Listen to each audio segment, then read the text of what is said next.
Hello guys, basta kayo. So, eto, naghihintay tayo ng tawag kung tatawagin kasi nasa trabaho pa tayo, no? This is always naman nasa trabaho. So, by the way, yung mga nanonood ng video ko, yung mga dumadaan na nanonood, isa akong OFW dito sa Abu Dhabi. So, pag may time ako, ito talaga yung ginagawa ko, nag-trade, pinag-aaralan ko siya. I've been learning this trading since 2018. So, nag-live account na rin ako, but sadly, lagi tayong susunog. So, I decided na hindi muna mag real account. So, hindi gumamit ng sarili kong pera. Ngayon, may mga prop firm na pwede kang bumili, tapos yun nga, ito yung ginagawa natin. As I said and mentioned sa previous videos ko, na dino-document ko yung journey ko dito sa trading. So ayun guys, pangatlong araw ko na ngayon sa prop firm, and bumili ako ng 2.5 na prop firm challenge, which is $11 lang yung nagasto ko.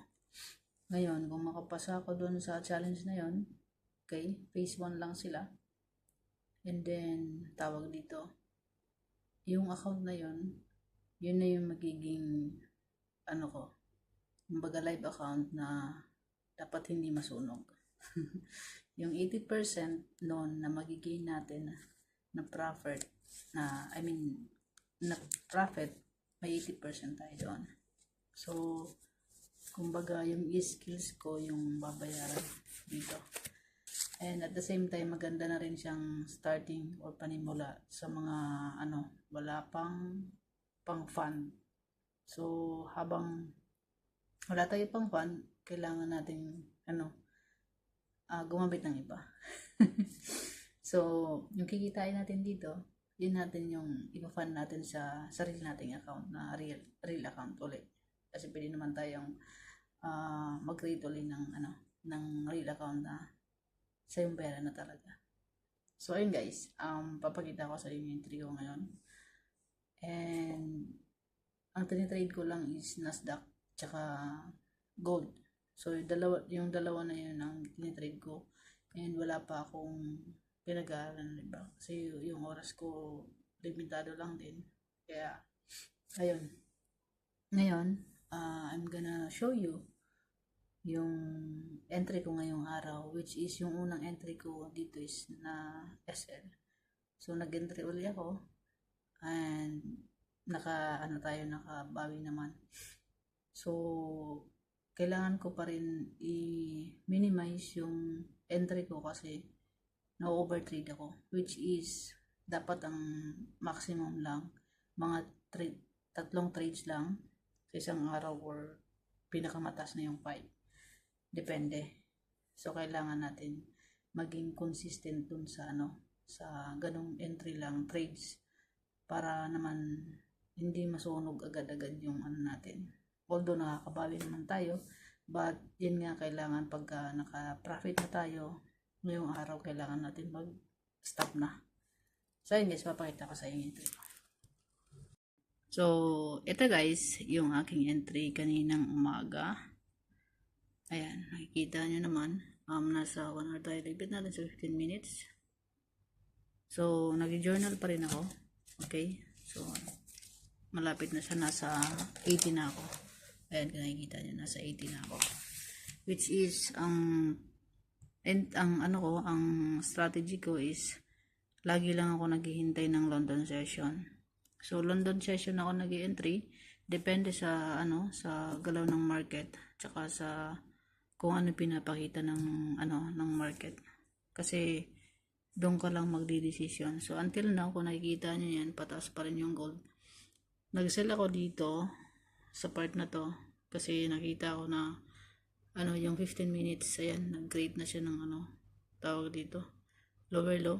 Ayan, pagdating dito sa Asian session. So nung nakikita ko na bumaba lang siya tapos nag-equal low dito. Saan ako nag-equal to eh. Guys, yan natin, usog natin para makita nyo ng ayos. So, eto na siya. Ayan guys. Nung pagdating dito kasi naka-bullish trend tayo, kung makikita nyo dyan, 15 minutes. So, halos, I think marasaburo tong ganitong ano, or twist, button twist. Hindi ko alam guys. Basta yun na yun, hindi ko pa masyado kabisado. And then, nakikita nyo dyan yung isang candle dito. Kung tutuloy yung ano guys, kung tutuloy yung price na bababa, dapat dito yun sa baba. So, ayun, kanina, nandun lang siya. Yun yung basihan ko. So, nag-entry ako. Ay, na-delete ko pala yung ano. Sorry. Then, balik natin. Na-delete ko eh. Ayan. So, nung makita ko yan guys, ang ginawa ko, pumunta ako sa 5 minutes. Pero, sa 15 minutes ko siya naka-entry. Kinonfirm ko lang dito yung ano ko. Ayan. Nag-consolidate pa siya. Kaya kung makikita nyo dyan, yung price. Hindi na siya bumaba talaga. So, pagdating dito, nag-entry na ako dyan. And, actually, sobrang aggressive ng entry ko dito. But, nag-create na kasi siya ng lower high. So, inayaan na lang natin yung entry dito. And habang tumataas, nagbe-break even ako. So, pag break even ko kanina, binabantayan ko guys, isa pa is yung close ng price. Kasi nandito yung Asian session close ko eh. Tapos, nandito yung point of interest. So, yung price nung mag-consolidate dito sa taas, kumuha lang nag-liquidate lang dito. So, kinuha lang yung mga naka-buyers dyan or sellers na naka-tenga. Stop loss dito. And then, umakyat na. So, kung makikita nyo naman hanggang ngayon, tuloy-tuloy pa rin yung ano. Nag-bounce lang dito. Pwede pa akong umentry kasi nag-retrace dito. Pero hindi ko na hinabol. Pinabayaan ko na. So, papakita ko sa inyo yung result natin tsaka yung account ko sa MT5. So, yung trades ko ngayon, ito papakita ko yung history. May running entry ako dito sa Nasdaq. Ayan. Which is, ito naman, bumaba na yung, yung price dito sa Asian close. That's why, nag-entry ako. So, ngayon, papakita ko sa yung history ko. Meron tayong ilang trade to. Ang dami kong trade ngayong araw. Ito na overwhelm ako kanina. Akala ko pa bullish na yung yung gold. So nag-entry ako ng early in the morning. That's why na-sell tayo agad. So nakikita niyo yung time dito is around 6:30 dito, but in-entry ko yan kanina mga around 9 or 8. So ito guys, partial close na yung mga to. So pagdating dito sa tawag ito break even to yung 11. Break even ko yan. So, itong 39, ito yung pinakamalaking entry ko kanina sa gold. Yan. So, halos 1 to 2 or mahigit yung ratio niya. And now, yung natin, last entry ngayong araw, yung sa Nasdaq. Okay? So, i-close natin to. Ito yung last entry ko ngayong araw. Nasdaq. Ayan, nakikita nyo. Nag-entry ako ng sell pero na-pearl yata. But I hope na hindi. Tingnan sa 15 minutes. Kasi sa RSI niya kanina guys. Ayan. Ito yung opening, ay yung closing ng kasi ng tawag dito. Ng Nasdaq. So, dyan ako nag-entry kasi bumulusok na siyang sa 15. Yan. Kaya napag-decide ako mag-entry pero na-break na siya. Pero until na makikita nyo naman malakas yung buyers. But let's see kung anong mangyayari dito. Kasi tingnan nyo naman lumalakas ang malakas packet na ng packet. So yun guys, binibuild ko pa yung yung confidence saka yung instinct ko sa trade na kung ano yung decision ko sa unang entry ko, kailangan tawag dito, ma-manage natin yung risk. Kasi 1% risk lang dapat tayo.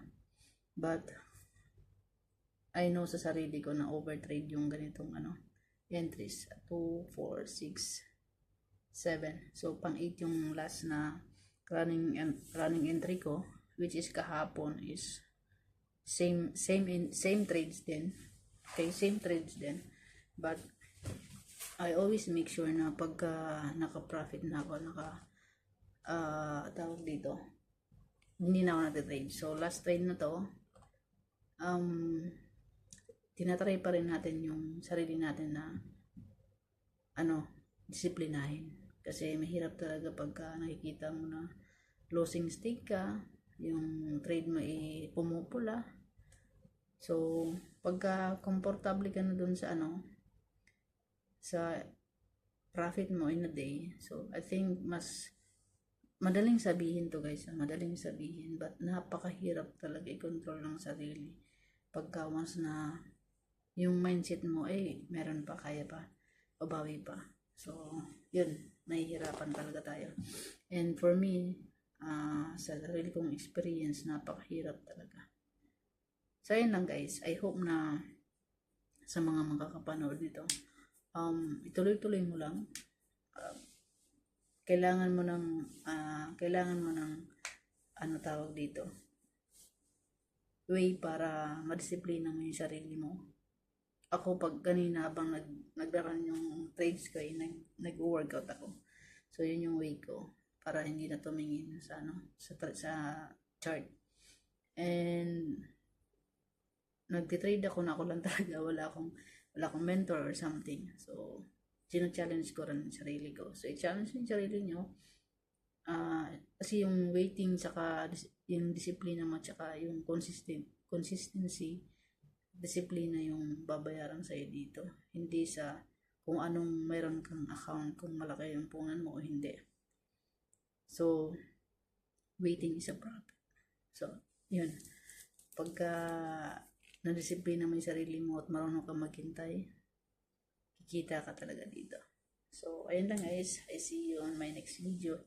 I hope na may natutunan kayo.